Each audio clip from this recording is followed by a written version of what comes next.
President's rule in Manipur is about to complete 1 full year on Feb 13. The big question now is, will Manipur get back its elected government or will President's rule continue? Hi, I am Vijayta Singh. I cover internal security and the Home Ministry, and in this video I explain what lies ahead for Manipur as President's rule completes 1 year. Behind the scenes, hectic meetings are underway in Delhi. Here's everything you need to know. First, why President's rule was imposed. President's rule was imposed in Manipur on Feb 13, 2025, 4 days after Chief Minister N. Biren Singh resigned. A political crisis had emerged in the state since Mr. Singh stepped down on Feb 9 following a meeting with Home Minister Amit Shah in Delhi. The state Bharatiya Janata Party leadership failed to reach a consensus on an alternative leadership to replace Mr. Singh. President Draupadi Murmu issued a proclamation under Article 356 of the Constitution after receiving a report from Governor Ajay Kumar Bhalla. The order said she was satisfied that the situation had arisen that the government of that state cannot be carried on in accordance with the provisions of the Constitution of India. A statement by the Manipur government said the Manipur Legislative Assembly will be under suspended animation.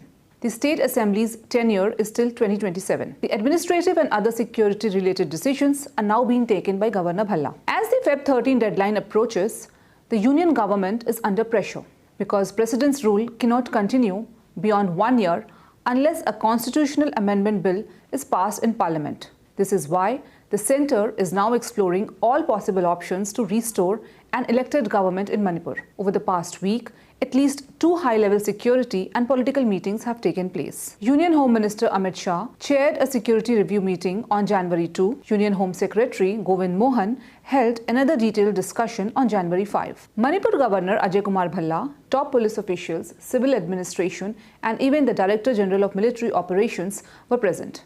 These meetings primarily focused on the pros and cons of President's rule, security deployment, rehabilitation of displaced people, free movement on national highways for both communities. However, no final decision has been announced yet. Around 9,000 internally displaced persons have returned home from relief camps in the last 1 month. But officials admit that free movement between valley and hill districts is still affected. The Manipur Assembly has 60 MLAs. BJP holds 37 seats. Out of these, 7 are Kuki-Zo MLAs. The total Kuki-Zo MLAs in the Assembly are 10. Technically, BJP has the numbers to form a government, but forming a government without Kuki-Zo MLAs is considered futile. Their safety, participation and acceptance are key concerns. The biggest hurdle comes from civil society groups. Kuki-Zo organizations are demanding a separate administration. They have openly opposed government formation. On January 6, the Kuki-Zo Council made it clear Kuki-Zo people cannot and shall not participate in the formation of the government of Manipur under the present circumstances. They also warned that any Kuki-Zo MLA joining the government would do so at personal risk. Let's hear from Henlianthang Thanglet, chairman of KZC. We have with us today Mr. Henlianthang Thanglet, who is the chairman of the Kuki-Zo Council. Kuki-Zo Council is a conglomeration of Kuki-Zo tribal bodies, and on December 30th, the council they passed a resolution that no member of the community, which implies that no Kuki-Zo MLAs could be part of the Manipur government if at all it is formed. To talk more on this, we have with us Mr. Thanglet. Sir, welcome to the Hindu. Thank you. You issued a statement on January 6 saying that no Kuki-Zo member community should be part of the Manipur government if at all it is formed. Can you tell us more about it? Oh, yes. Well, on the 30th of December 2025, we had a meeting that is a governing council. That is the highest decision making. So all the CSOs from Kangpokpi, Tingnopal, Chandel, Perzol, as well as from Churachandpur has joined us. And physically, some of them, they could not join the meeting, But however, on that very day, they had a meeting in the district headquarters. Some on the 29th, some on the 30th itself, due to congestion of time congestion for the New Year Eve celebration. So it will take at least 15 hours to reach them back on the 31st. So it was difficult for them. So they have taken decision, and the decision was by resolution they have sent us on the day of the meeting. And then there we took a resolution that Kuki-Zo MLAs should not join, and we are not in support of the popular government, which is due to be formed. This is what we apprehend. We have got an apprehension that there will be a popular government. That is why we took a decision that no Kuki-Zo MLAs also should join, and the people of Kuki-Zo in all the district of Kuki-Zo district does not want them to join the popular ministry. That is very right. And number two, on the 6th, we the cabinet endorsed the decision taken by the governing council, and also we issued that we should not join the popular government. And if anyone interested happens to join, then KZC shall not be accountable to it. That is the decision what we have taken. Okay, but it has been more than 2 years, and lack of a government in the state, it also impacts the daily lives of people, be it getting better services, better roads, better infrastructure, like daily, your daily needs, your daily demands. So don't you Yeah. think not having a state government also is also impacting the normal lives of people? They are suffering. Yes, very much, Vijeta. I agree to that. But however, the problem with the present situation is that if a popular government comes, and then now at this juncture, a president rule is there, and it is still very fragile. And then we have to look at the sentiment of the people also as a apex body of the Kuki-Zo people. So looking back there, what happened actually is president rule is there, our needs, everything else also is being done by the governor in council at this juncture, though we cannot access in far. So even during the president's rule, there is there is a lot of improvement regarding security matters, regarding the conflict between the Meitei and the Kuki-Zo. So it has calmed down, but still it is very fragile. Does not necessarily mean that I don't want the popular government to come up, but let the peace be, or the tranquility be maintained uh, during this president rule, and we want that the president rule should be continued at least for 1 year, so that uh, there should be at least some tranquility. There should be no fighting, and in that period, we can pursue what we are demanding. So if the popular, we have got a very, we have got an apprehension that if the popular government is there, then they'll started digging and started uh, reignite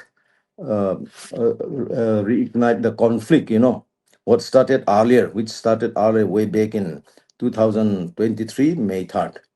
That is exactly why we are opposed to the formation of popular government, and we better opted for president's rule.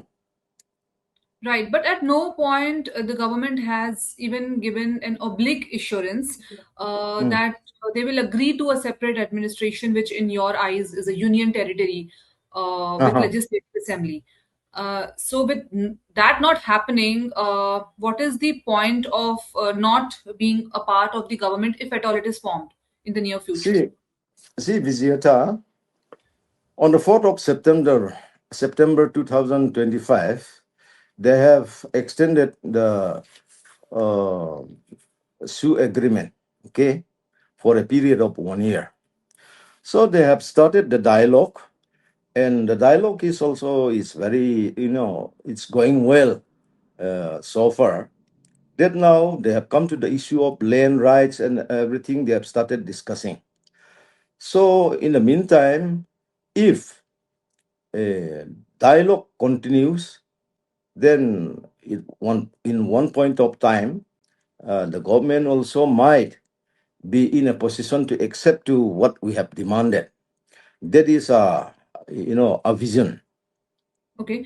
Now let's come back to the condition of the internally displaced people.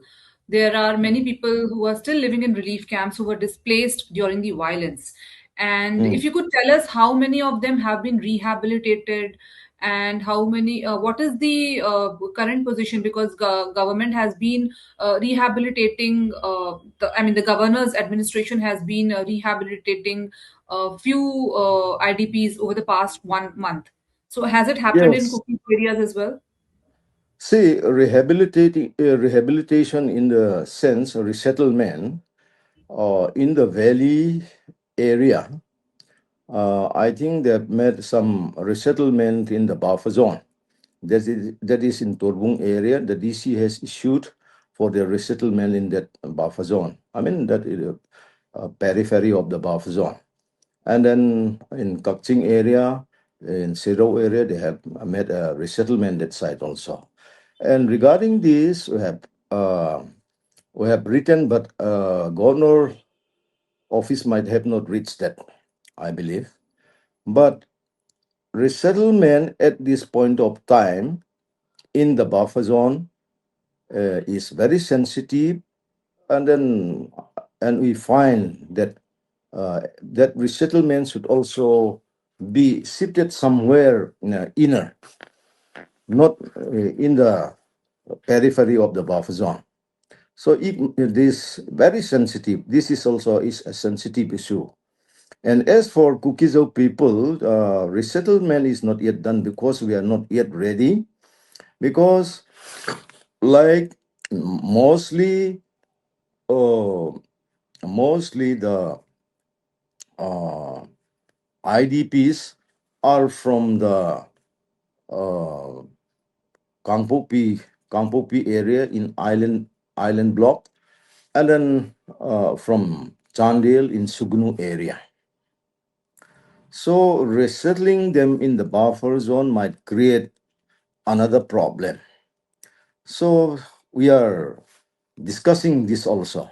And the main problem, Vijayata, is that at this point of time, if suppose they are scared to go back to their own places right now, okay, that is, just arm's length with the Meitei habitation. So going back there, they are still not ready at this time, looking at the situation. So we are still, mm, they're still in the relief camps right now, relief camps. I myself, as a Kuki-Zo Council chairman, want my people back to their own villages with safety, and then with security personnels, and then central security for as well. If that can be done, then I think resettlement in that process can happen. Okay. So you're saying that none of the Kuki-Zo people have actually gone back to their homes, have been No, rehabilitated yet. no, not yet. How can they go back to Imphal? Some of them are mostly from Imphal, mostly from Kangpopi area, and that is also just arm's length. I mean, it was just in the boundary, so we cannot send them back right now, and we are looking forward to. And I'm appealing to the governor also and to the higher ups also, that if they can provide police station is there, central security force and state security force, then at that time let there be peace. I mean, some solution first, and then we can send them back.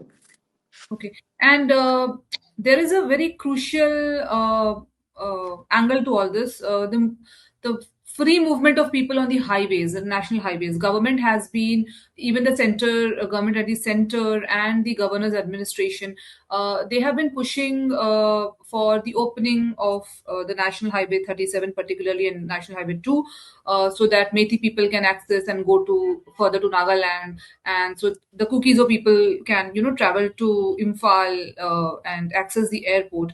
So what is the position on that? Has things moved on it? Have has Are Methi people using the national highways? See, national highway is not the property of neither the Métis or nor the Kuki-Zo people nor the Nagas. It is open for everyone. It is, if they wanted to go, highway national highway 2 is never been closed by the Kuki-Zo people. Earlier in a statement also, we told them that it is always open. We have never closed it. We have never blocked it. But the problem is that if they wanted to travel, then it should be with the security, and the people of Kangpopi area, which is the main Kangpopi district is going through, that the people should cooperate the security. That's all what we are saying. But say uh, people have an apprehension, that psychosis we have in, say, like, it is not close, National Highway 37, neither the Métis can block me, but that fear psychosis going to Imphal does not allow me to go. That's all. And the same case with the Métis people, that they've got their own fear psychosis passing through Kangpokpi. That's exactly why they cannot go. And then with security, if there is a medical, say, for medical checkup or medical to go to Guwahati, and then let them take. If they are afraid, then they will provide security. That's not a problem. So shouldn't there be an end to this fear psychosis on the part of both the communities? I mean, as you rightly said, national highway is not the property of either the Metis or the Cookies. It is a national asset. So Mm. shouldn't be people moving freely on these roads? See, you cannot just kick out the fear psychosis on one fear psychosis. What we have, you cannot say that this fear psychosis, you should give up this, and then you see those who are timid, you can say you should be strong. You cannot say that. Likewise, the fear psychosis, what we have and what the Meite has, that has to be, built up, has to be built up. So it takes time. It takes time. So in order to get away with the fear psychosis, what we have in is that uh, one solution should be there, and then we can live as a very, very good neighbor. And one last question. There was a meeting by BL Santosh, BJP National General Secretary in Delhi. Yes. With two Kuki-Zo MLAs attended the Mm. meeting. And I believe Mm. another similar meeting is supposed to happen next week in Guwahati. And what if the MLAs decide to join the government? Then what will be the stand of Kuki-Zo Council? Because it is a legitimate their right, and Yeah. they're well within their rights to join the government. But looking at the sentiment of the people, we are afraid. Actually, the Kuki-Zo Council is actually, we are afraid that our people are emotional, they are sentimental, and then what will happen? Chaos might happen. That is exactly why we are not in favor. If not, I would have, or my cabinet colleagues would have said yes. But the people around here, looking into all the, considering all the angles, it is not healthy at this point of time to have a popular government. That is also one part that, we are demanding union territory with legislature, and it is the MLAs who are the one who uh, the first wrote to the prime minister for a separate administration. Thank you so much for speaking with us. Thank you, Thanks again. Vijita. Thank you. Thank you. Thank you. Metis civil society groups strongly oppose any change to Manipur's territorial boundaries. We spoke with Khuraijam Athoba, convener, Coordinating Committee on Manipur Integrity, or the COCOMI, one of the largest Metis civil society group in Imphal. We have with us Mr. Khuraijam Athoba, the convener of Coordinating Committee on Manipur Integrity. It is one of the largest civil society groups based in Imphal. As the buzz around President's rule being revoked gathers pace, we speak to him and seek his views on how the President's rule is being perceived in Manipur. Welcome to the Hindu, Mr. Tharwa. Yeah, thank you.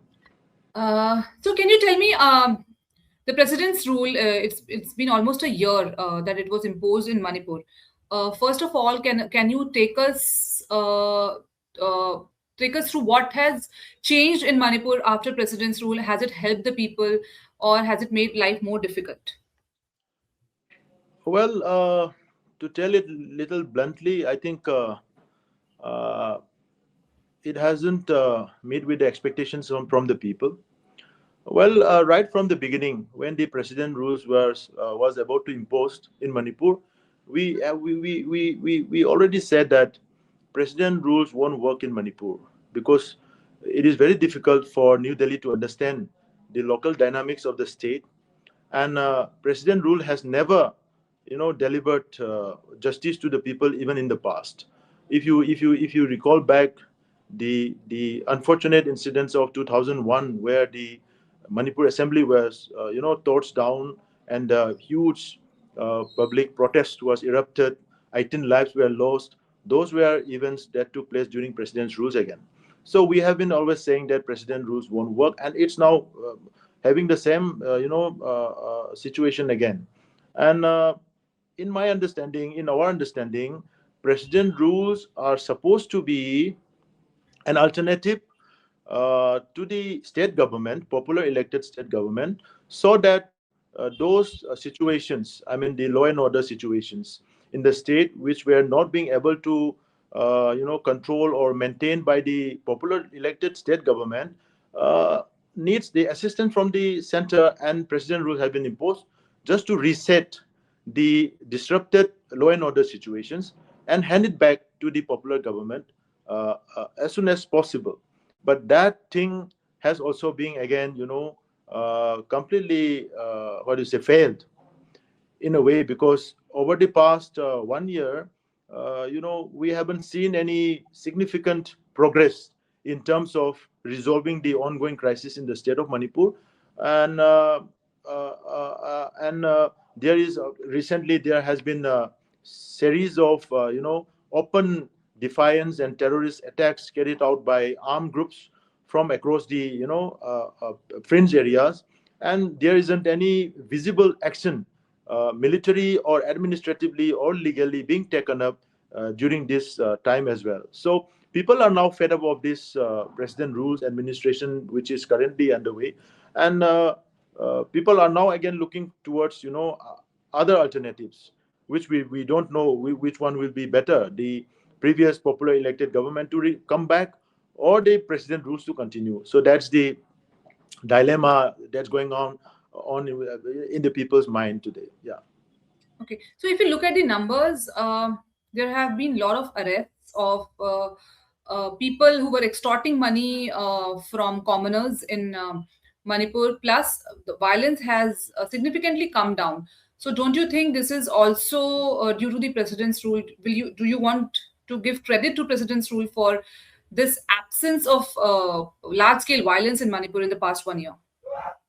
Well, if you look at the what do you say sequence of events that unfolded from 3rd May 2023, Right after 2 days of this violent crisis, there were already, Article 355 being imposed, and the law and order in charge has already been transferred to a security advisor and directly to the Home Ministry. And so at that time, the deployment of the central security forces and deployment of armed forces were as much as what is today. So during those time, there seems to be little, effective. And when the president rules were introduced, there were some sense of positive sign when the governors were, addressing or, appealing the people to surrender, whatever arms in their possession, whether legal or illegal. And that was also being, in a way, cooperated or responded in a very positive way by many village volunteers and armed groups. But having said that, now people have again seen a series of intimidation and terrorist acts, which is being openly, carried out, and it has been again justified by groups coming out in open. uh, Many even civil society organizations started coming out in open and justifying terrorist act like, shooting and bombing of the civilian areas.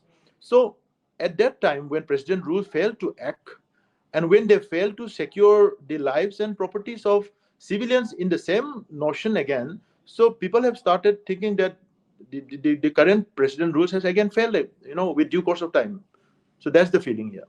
Okay, so one of the primary concerns, I think, of the administration is also the participation of Kuki-Zo MLAs in the current, if at all, popular government is restored in Manipur. And there is a concern about their safety and security, because one of the MLAs, when the violence started in 2023, he was beaten up so badly that he is still bedridden, and he has lost consciousness, and he needs assistance even to walk. So in such a scenario, do you think there is a possibility that if the members from Kuki-Zo community, they travel to Imphal, and so their personal safety will not be harmed, they will not be harmed? Yeah, over the past couple of months, we have been saying that, if you look at the, particularly in the Imphal Valley, in the capital region, there isn't any hostile element left. And we have been, making this call for quite some time. And we couldn't see any movement of, illegal arms and all sort of thing. And we have also,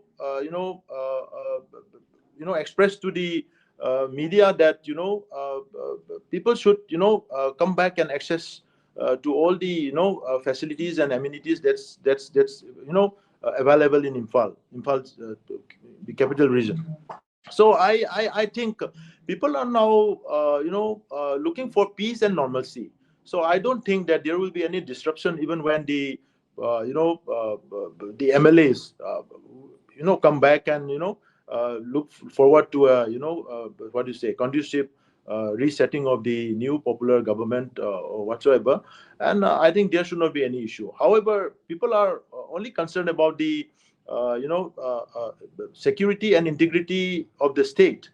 If that's being, assured, I don't think there won't be any issue.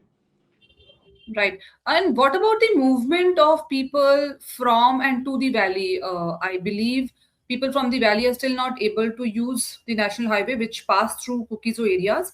And similarly, people from the hill districts, which the Kuki-Zo people, they cannot travel to Imphal to access the airport. So what do you think is the way out on that? Because the civil society also has a huge role to play in it. Yeah, in that line, we have been, what do you say, appealing